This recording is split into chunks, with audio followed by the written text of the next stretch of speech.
All right, before we get going, I'm sure some of you guys want me to comment on Friday's report, but I'm not going to do that. My responsibilities to the Buckeyes, my responsibilities to this team, and making sure that we're ready to play in 12 days, and that's where we're going to keep the focus. That being said, Julian Sayin will be the starting quarterback against Texas. It was a close competition. I think both guys, we all feel confident can win a game for us. I think Julian separated himself really over the last week with his consistent play. I feel like our guys are confident again with both quarterbacks. I think we'll need both quarterbacks. Lincoln did a lot of great things, but we're going to name Julian the starter here, give him the majority of the reps with the ones, and go prepare to beat Texas. All right, we're going to open up the floor for questions. Dan Hope, 11 Warriors.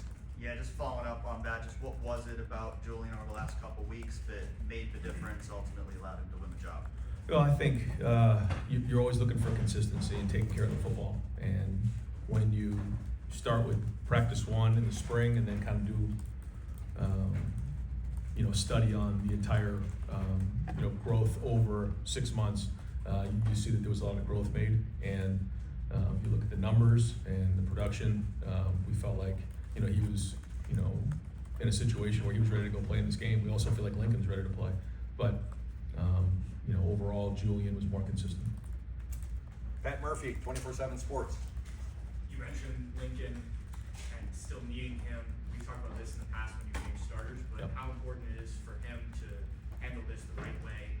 Obviously, he's been a backup before, but not maybe the primary backup. So what is his role now? Yeah, he was great in the meeting that we talked about. He's he knows in his heart he's going to play this year, and so he's going to prepare to play in the first game, and we know it's a long season. So I'm sure he's a competitor. I'm sure he wants to play in the first game, but I wouldn't say he's discouraged. I thought he had a good practice out here today. He had good energy. The team knows that we're going to need him, so and he knows. Again, I thought that was excellent leadership on his end, and it's a long season. Over here to the right, Adam King, WBNS. How did Julian take the news, and how did you kind of talk about it with both those guys? Yeah, met with them quickly this morning and shared with them the decision. I'll leave most of the conversation between us, but as you can imagine, talked about winning this first game, being the best quarterback room in the country, taking care of the ball, making routine plays routinely. What comes with that, and we got to prepare like heck over the next 12 days to go win a monster game early on. So that's it. And one thing's for sure is we work them hard in practice, and it's our job to make sure that they feel like when they're out there on the practice field, it's as game-like as possible, knowing that that's completely unrealistic in terms of the fans and the crowd, but in terms of the intensity of the practices, what we put on them, the expectations, and there's a reason for that, so that they can go perform in a situation like this. And I shared with them when they get in the game, let it rip, go get it, man. Play with confidence, because that's what all the preparation rewards you with, is the ability to play with confidence. Over here to the right, Andrew Gillis, Cleveland.com. Ryan, with Julian, what did you learn about him in this process? Obviously, I'm sure you got an idea coming in, but what did you learn about him as a quarterback and as a leader? He's smart, poised, has good composure, can see it, has good timing, and has really built command and confidence as time has gone on. And so, you see the traits, you see the accuracy, you see the ball getting out of his hand quickly, but the ability to run the offense, get us into the right play, make good decisions, throw it away when we need to, and ultimately take care of the football. But he can fit the ball into tight spaces when he needs to. He's got a good feel for the pocket, and so all those things, were areas that we recognized that he's taken steps forward here during the preseason. Far left, Jared Smalley, WCMH. Hi, Ryan. Over the weekend, named the Block O with a young man who has changed positions here, who has developed here. His relationship with Coach Mick is unique in that development. Can you explain a little bit about why he was a good choice for that role, and then his relationship with Coach Mick and how they have worked together to create this career that he's building on? Yeah, when we decide to award a player with the Block O, it's Coach Mick and the strength staff and myself who vote on it. And then this year it was unanimous. And that speaks to Sonny and the work that he's put in the summer, the off-season, the leadership that he's shown, the ability to stand in front of his teammates and say hard things. You know, part of being a leader is, you know, being comfortable with conflict. And I've seen him grow in that area. He came in really as a senior in high school, his freshman year. And, you know, he forewent his senior year to come here early, grew, and just got, you know, more and more indoctrinated in the program. And certainly this program runs deep into his family, and it means a lot to him. And so, you know, this is somebody that cares a lot about his teammates, loves Ohio State, loves the Buckeyes, but has become a tremendous leader and obviously an excellent player. And so all of those things wrapped into one show you why he deserves that award. And just to follow up on that, with the way that Nick has prided himself on development of people, Yeah. not just development of physical traits, can you just, I know that's one example, but can you help us understand why he plays such a unique role in making those stories happen? Yeah, so, you know, our entire program starts, you know, it's our foundation with the weight room and what Mick does in there. The discipline, the leadership, the accountability, the discipline, all of those things. And, you know, Mick's been doing it a long time, and he knows that it's very difficult to replicate what happens during a season and what happens during a game in those moments when things get really, really hard and you have to respond. And so he tries to create that as many times as he can and then teach them the lessons along the way because he knows what it looks like. You know, he's seen it, has tremendous wisdom. And he's just, you know, he's unrelenting. He comes every single day with the same amount of energy. And, you know, if you call him at, you know, 8:30, he's already sleeping because he's gonna be up at 4 o'clock. I mean, that's just the way he is. He cares about his players, he cares about his staff, and, you know, he's gonna constantly push guys. And the other part of it is, you know, he's a truth teller. And we all need truth tellers in our life. And that weight room doesn't lie, the weights don't lie. And so that's why I think, you know, so many guys grow because they get the truth from him. And although they may not always like it, that's how you grow. Yep. Austin Ward. Brian, do you think there are any jobs that haven't been settled for next week yet? Well, I think there are positions where, you know, we've sort of drawn a line where, okay, you know, these guys are gonna head to the scout team and have a ways to go to get on the field. And then there's certain positions where we feel like, we feel comfortable putting, you know, these players into the game. So, you know, for instance, I think right now we would say that we're probably, you know, 6 or 7 guys that we feel comfortable putting in a game on the offensive line. You know, I don't think we fully decided how many reps everybody will play in the O-line, but I think you will see a little bit of a rotation, sort of like you saw at times during the playoff run where guys would, you know, get in there for 15, 20 snaps, take a little bit off of the starter. You know, I think, you know, at running back, you know, we feel comfortable that we can play, you know, 3 guys in the game. You know, receiver, you know, that's something that we're still working through. How deep do we feel? You know, there's been times we've had 6 guys we feel comfortable. Some years have only had 3. Tight end is probably the deepest we've been. Probably feel comfortable with 4 or 5 guys actually going to the game at tight end. On defense, you know, I think we feel comfortable with, you know, 3 safeties, you know, a couple nickels, 4 corners, you know, 4 linebackers. You know, I'm going to miss somebody along the way, but that's kind of how we feel, and so we will rotate. The first one is a little different. You know, if it wasn't a game like Texas, you probably would see more rotation. But as we get closer, we'll start to get an idea of how many snaps each guy's going to play. Far left, Katie Kapusta, Spectrum News. Coach, in years past, maybe 2 years ago, when you were naming the starter, it was kind of, you were leaning on 2 quarterbacks. Why is it so important, especially when you're playing a team like Texas, to name a starter now and have that confidence in that quarterback, but also give the team an idea of who the leader is? Yeah, I think in a game like this, I mean, you got to prepare. You got to get the reps with the ones. You got to, you know, be your best for the first game of the year. And you know, if you are splitting reps, I think that's hard to do because you only have so many times in practice where you can rep a play.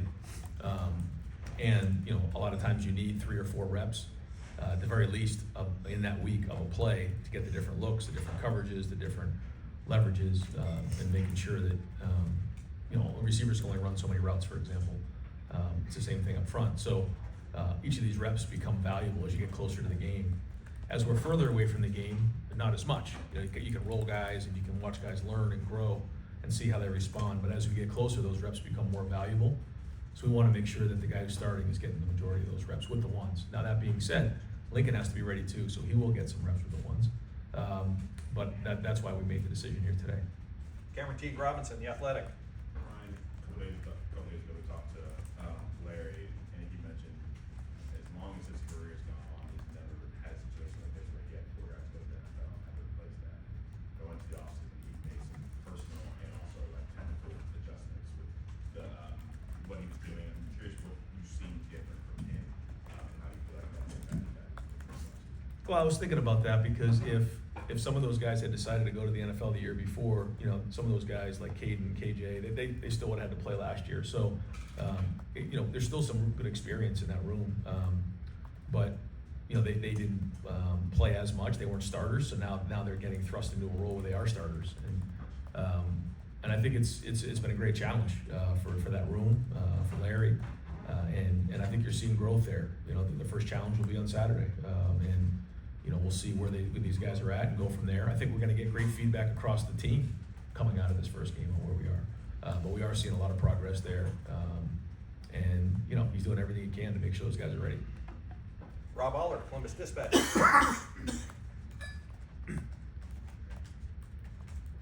Yeah, Will Howard was a transfer, Julian's a transfer. You guys have discussions, does that enter into the equation at all in terms of who you're going to start, the message that might be sent, versus a guy you recruited straight out of high school? Or is that just football today? Well, yeah, it's football today.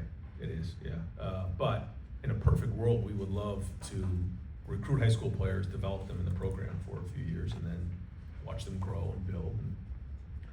But there's no time to play any games or mess around. I mean, you got to win now, and so the best players play, and that's the way we look at it. But as you know, we want to make sure we're recruiting the best players in the country, and then developing them and retaining them, because that's how you keep a culture in place. But you win games right now by playing the best players. So that's the balance that we need to find. Dylan Davis, Delaware Gazette. I asked you coming out of the spring about Tavy and just where it standing was in the quarterback room. We talked about the experience and how you can handle it better, can't handle it that for that matter. Now that you've seen him in some game like reps, scrimmage, things like that, what kind of progress has he made? And is he even in the conversation for potentially playing in that QB2 role? Did he get to that point this season? He's not there right now, but he has made progress. I think he knows where his deficiencies are right now, and he's been told those. And I think that's really what this weekend was after the scrimmage. Was people were able to get feedback, figure out what the things they've done well are, but the things they need to work on. He knows what he needs to work on. He has all the traits. He has the tools. We think he can absolutely be the quarterback of our future. But he's got a gap here that he's got to cover, and he's working at it hard. And it's Billy's job and my job and Hart's job to make sure that we're giving him everything he needs to grow. But he has the tools. But right now he's the clear third. Jeremy Birmingham. Ryan, if you go back to January and think about this quarterback competition that was ahead, has it been harder than you initially thought it would be to get to this point with Julian, and why?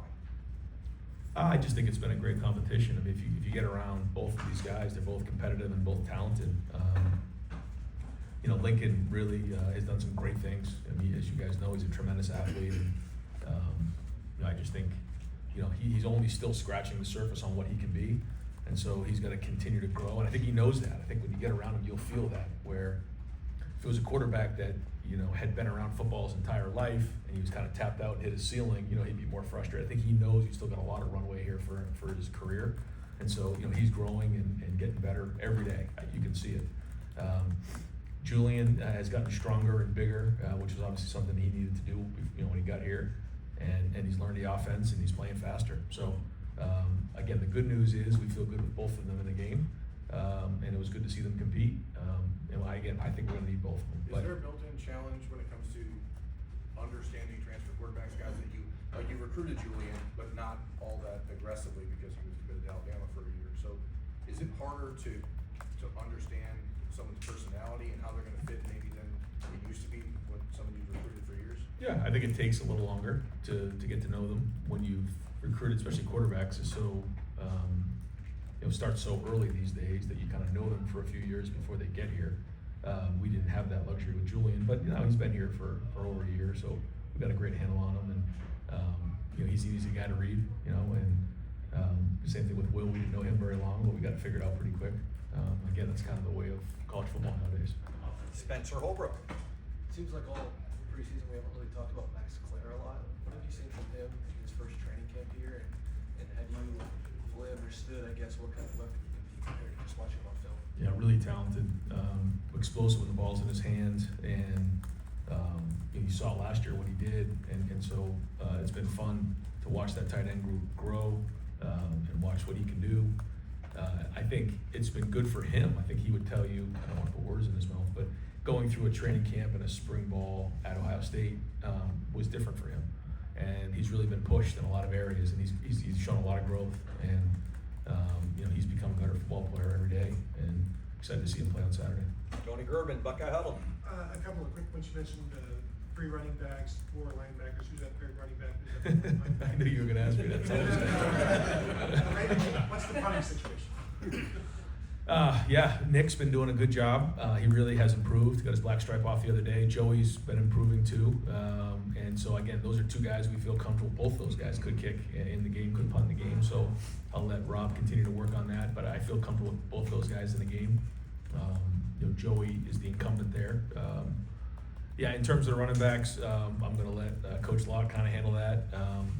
Because once I start going through that, my phone will be buzzing and everything like that. So the competition continues, and we'll keep evaluating it. We're still 12 days out, so there was some things out there today that we saw that move guys up, move guys down. I mean, that's kind of how it goes in the first week. And when you have a different game like than we have in this one right here, like maybe last year, you go into a game, give a bunch of guys some plays, get a little bit more of an evaluation, and start to evaluate it from here. Here we got to make some really, great assumptions, and then let them go play and evaluate it, and then we're going to get some real strong feedback coming out of it. So, but I'll tell you this: our guys are fired up about this first one, man. Like, it's edgy out there, it's competitive. They're fired up, and this game's coming fast, and our guys will be ready. Joe Reedy, Associated Press. Ryan, in terms of last year with Will and having a limited runway, in terms of this year's quarterback competition, anything you learned from that last year that you apply to the competition this time? No, not as much last year, just because Will was so much more experienced and an older guy. These guys are younger, so I put them more into the guys that we had who were into year 2 or really their first year starting, and then how that's going to go, because once they get on the field, it's not a finished product. There's a lot of stories that we think about C.J. Stroud and kind of where he had the Minnesota game, then he had the Oregon game, and then it kind of built from there as the season went on. And when you have a young quarterback, there's different things you got to work through. So I think more about maybe those than I do Will. And then just as a follow-up, how much of this week is still honing stuff for preseason before you get into kind of full-on Texas product? Yep, it's been install up until Saturday, and then we start turning the corner here towards Texas. Doug Lesmerises. Ryan, how the different types of quarterbacks that you've had at Ohio State, how has that affected your view of maybe what you are looking for ideally in a quarterback, and does sort of like the traits and the style of play affect the competition or not really? Yeah, it does. We obviously want somebody who can pass the ball and has innate accuracy. That's certainly something that has to happen. When you go from there, there's a lot of things that guys come with different skill sets, and I think when you look at the guys we've had, from JT to Dwayne, you had Joe, you had CJ, you had Justin, you had Kyle, you had Will, and now we have Julian and Lincoln. They're all kind of different styles, but I think what they all shared in common is that they were accurate throwing the ball. They were all smart, good leaders. The size, the quickness, the arm strength, the athleticism, I think that all differed, but we can tailor it based on what they can do. And Lincoln's athleticism that you mentioned, can that help you in Yes. a situation, in a package? Could he be on the field in any way? Sure. Yep. Bill Landis.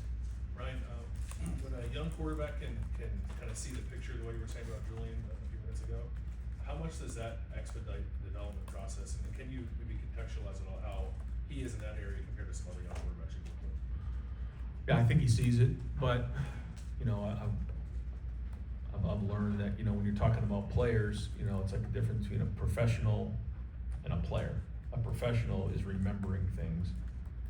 You know, a player is learning because they haven't seen that look before. And I think when you look at, just even in college football, the guys who have probably had the most success, if you're just looking at trends, are the guys that have been in college game for 4 and 5 years. You know, you look at, you know, Penix, you look at Will, you look at Stetson Bennett, you look at Bo Nix, and you start going through the list of guys, they're guys who have been in college football for several years. Why? Because they're remembering those plays. I think the guys who go on to the NFL that do well are typically, you know, a little bit older because they played some. I think that goes back to the conversation of, you know, when as a quarterback are you actually playing the game of football? These guys nowadays, they'll play some 7-on-7, they'll throw routes on air, but maybe they're only playing anywhere from 10 to 12, maybe some states 14 games a year. And of those games, I mean, how many passes are you actually throwing? So when you start to look at it like that, you know, there's not a lot of reps to be had. And so these guys are learning over and over again. And then depending on what style of play they played in high school, does it, you know, translate to college? You know, what was their supporting cast? There's a lot of things that come into play. So all of those reps are important so that they're actually, you know, when they make a mistake, they're learning, and then they can remember that play. Okay, I got this coverage on this play, and now I can go play. As opposed to, oh, okay, now I'm learning that against this coverage on this route or against this protection, I need to do this. And there's a lot that comes with playing quarterback. But there's certain things that players, you know, can see. You know, they can anticipate spatial awareness, body language. They have anticipation on where, you know, routes are going to be. They can read body language and things like that. So, you know, if it was that easy, you know, I think NFL clubs would have a lot easier time drafting these guys. You know, we're trying to figure them out when they're in high school. NFL teams are trying to figure them out, you know, when they're 22 and 23 years old. So it's not a perfect science, but I know it's a long answer, but there's a lot that goes with it in that growth. Stefan Krajisnik, Cleveland.com. Kind of following up on that, like with your track record at Ohio State, Will was kind of the anomaly in terms of veteran who comes in, transfers. What do you enjoy about the process of getting a guy from high school? I know Julie didn't start here, but you know, he was a week in college when he got here. Like, what do you enjoy about the process of taking a raw talent like that and turning him into, you know, starting quarterback that's going to face Texas week 1? Yeah, it's a at times frustrating process, but it is rewarding when you see them come out the back end. You know, I think about like Dwayne in the Maryland game where he like ran for 3 touchdowns. I think about you know Justin in that Clemson game. I think about you know CJ in the Georgia game. Like, and as you bring these guys along, you're like, now they got it, now they're ready. And along the way, you know, you try to help them because they don't know what they don't know, and you try to counsel them the best you can. It's like raising a son, you know, and you bring them along. It's like that at any position, though. You know, I think that you know, you'd see that with our coaches at every position here at Ohio State. But you know, I think it's different at quarterback because there's so much expectation and there's so much on their plate, and there's obviously a lot of attention that's given to them. You know, so that's another part. He talks about conversations with the quarterbacks that when you come in and you're a recruit here, you have to realize what comes with it, the good and the not so good. Andy Anders, 11 Warriors. Yeah, just following up on the offensive line, you said 6 or 7 guys. Is there a defined starting 5? Who are those 6 or 7? What's the situation? We feel like there's 5 that we're going to go with here, and then I feel like there's 2 or 3 other guys that we can put in and rotate. I won't get into that right now. As we get closer, we'll see. But those guys are grinding, man. They're working. I think all 3 O-line coaches are doing a great job. I think there's good leadership there, but you know they need to play well in this first game, take some pressure off of the quarterback. Joe Nugent, WCMH. No doubt, Brandon Innes has made a lot of big plays for this team, but what does it say about him to become a captain without officially starting the game to this point? Well, it just has a strong personality. I like the way that he encourages his teammates. I mean, if you watch him last year, when I have pictures in my head of when Carnell Tate caught that double move against Northwestern and Wrigley. I remember watching him run down the field on the 3rd and Jeremiah, I mean, he's the first guy chasing down a play because he's just a great teammate. He encourages his teammates. Well, his work ethic now has, like, you know, now he's into, you know, year 3 here, and his body of work is starting to speak for itself. So he's not only a great teammate, but now he's become an excellent player. And when things got a little dicey in camp, he was the guy that spoke up. He was the guy that challenged everybody. And because of the work he put in and how much he cares his teammates like sat up and listened and responded. That's the other thing. It's one thing to say something. It's another thing to watch him respond. He did that multiple times during camp. Brought the whole offense together and got them fired up and got them moving. And like that took a big step. And that probably had you know, an impact on him being voted captain. Bill Rabinowitz, Columbus Dispatch. Do you have a leader or a decision in safety?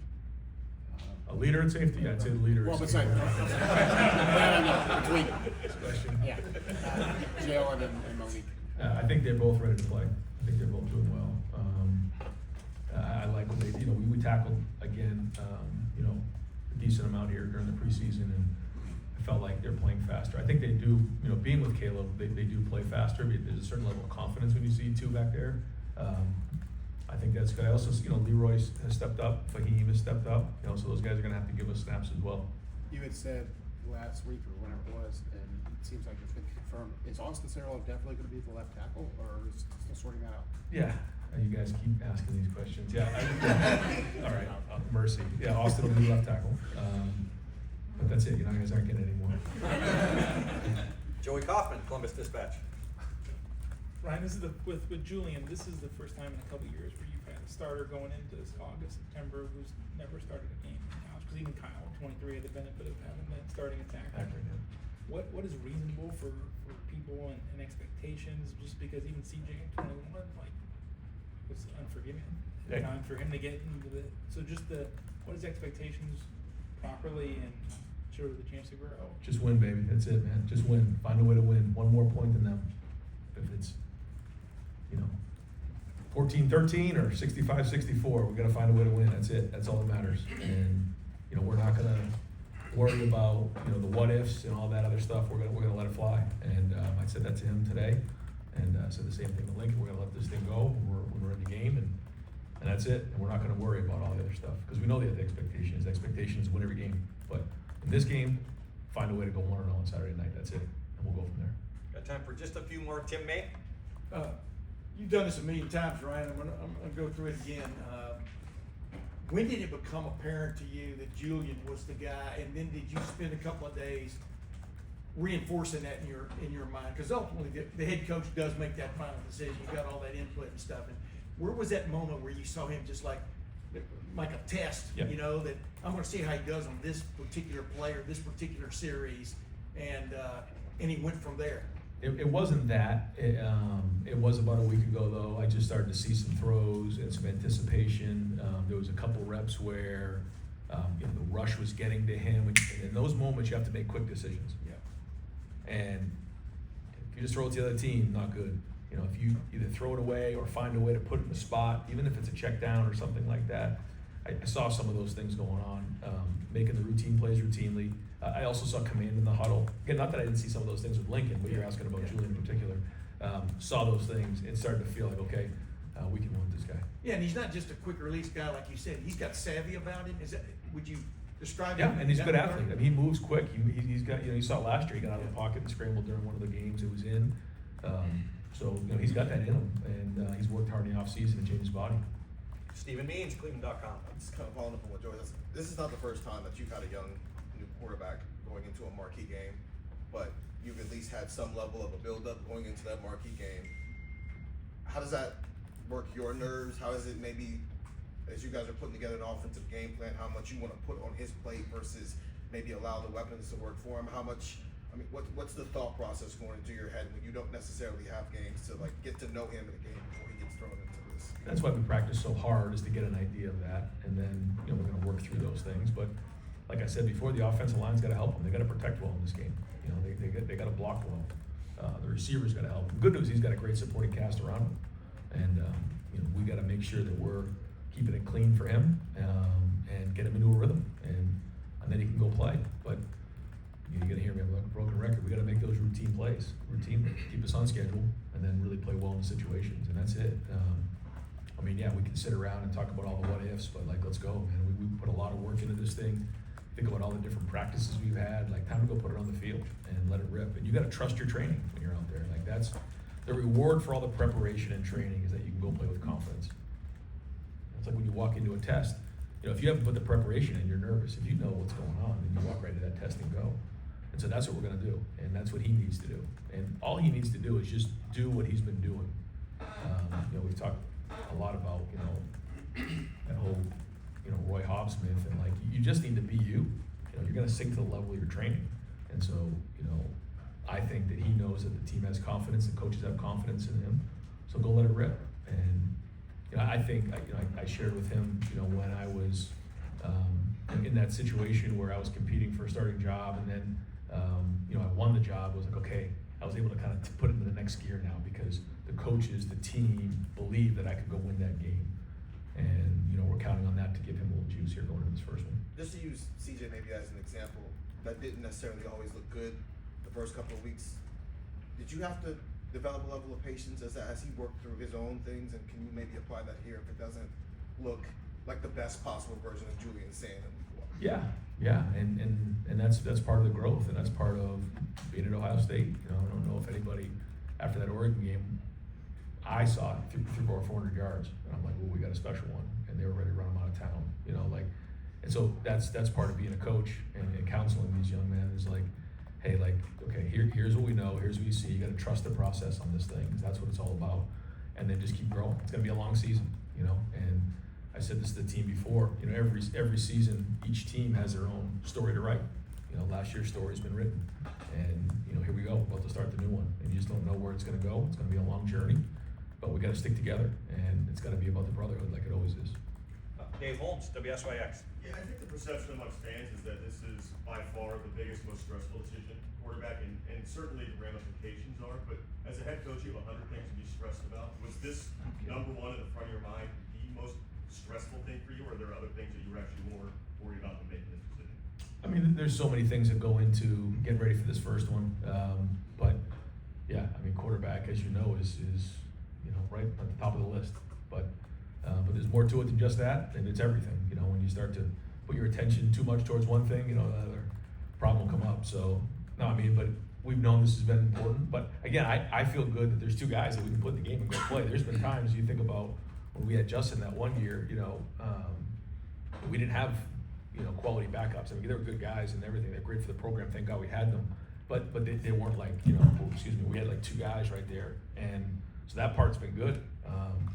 But again, when you have guys who haven't done it before, certainly, you know, there's an unknown there. But we know we see in practice, and our guys believe in them. And both guys had a good practice today. Nicole Sheeran.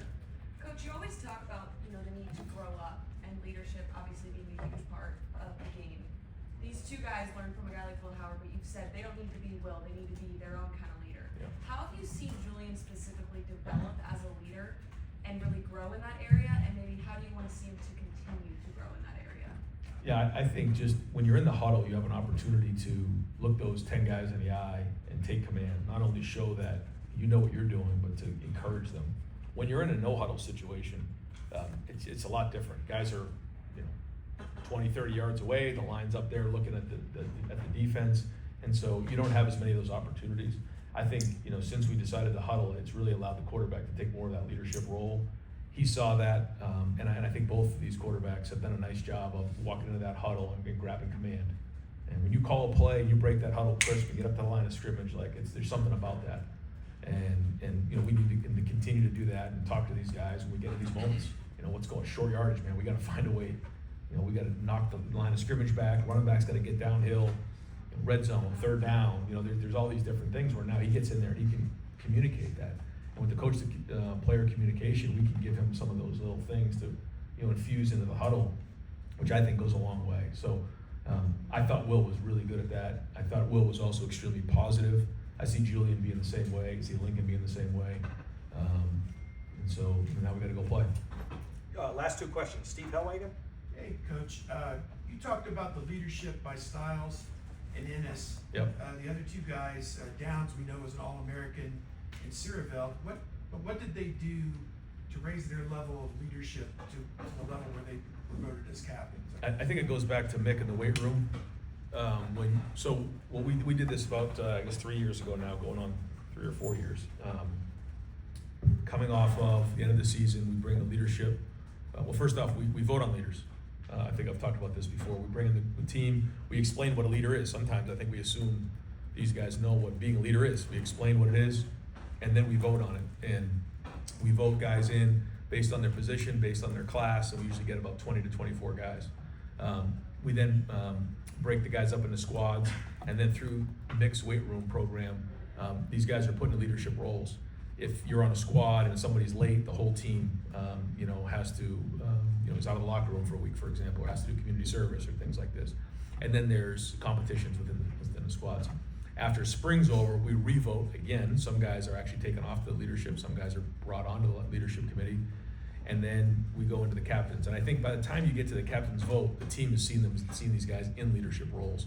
They've seen them in the good, they've seen them in courage, but they've also seen them in the tough spots. And I think all of those guys have grown from that and earned the respect of their teammates. And then we talk a lot about building trust, and I think all these guys have done that through their character, who they are, their connections, spending time with people, their competence, because that's a big part in football. Like, it's one thing to say all those things, but you actually gotta do your job, and then consistency.